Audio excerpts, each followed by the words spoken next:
Preposition practice. Question 1. The book is blank the table. In, on, at or above. In preposition use হয় যখন কোনো ব্যক্তি বা বস্তু কোনো কিছুর মধ্যে আগে থেকেই অবস্থিত থাকে। On preposition use হয় যখন কোনো ব্যক্তি বা বস্তু যখন কোনো তল বা সারফেস স্পর্শ করে থাকে তখন on preposition হয়।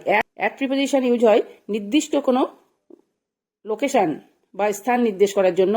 আর অ্যাবোভ ইউজ হয় কোনো ব্যক্তি বা বস্তু অনেক উঁচুতে অবস্থিত, সেক্ষেত্রে অ্যাবোভ প্রিপোজিশন ইউজ হয়। তো এক্ষেত্রে সেন্টেন্সটি the book is blank the table.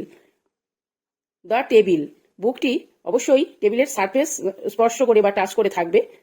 So the correct answer is option B, on. The book is on the table.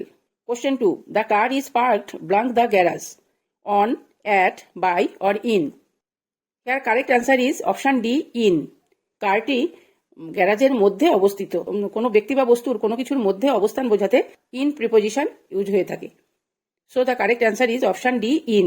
The car is parked in the garage. The sun is shining blank the sky. Under, over, above. Under preposition use হয় কোনো ব্যক্তি বা বস্তুর কোনো কিছুর নিচে যখন অবস্থিত হয়। যখন কোনো ব্যক্তি বা বস্তুর কোনো কিছুর উপর দিয়ে মুভমেন্ট বোঝায় তখন ওভার প্রিপোজিশন ইউজ হয়। আর above, option C, above use হয় অনেকটা উচ্চতা বোঝাতে। অর্থাৎ কোনো ব্যক্তি বা বস্তু যখন অনেকটা উঁচুতে অবস্থিত সেটা বোঝানোর জন্য অ্যাবোভ প্রিপোজিশন ইউজ হয়। So here the correct answer is option C, above. The sun is shining above the sky. Question 4. The dog jumped blank the wall. Over, on or above. Over এই preposition use হয় যখন কোনো ব্যক্তি বা বস্তু কোনো কিছুর উপর দিয়ে মুভমেন্ট বোঝায়।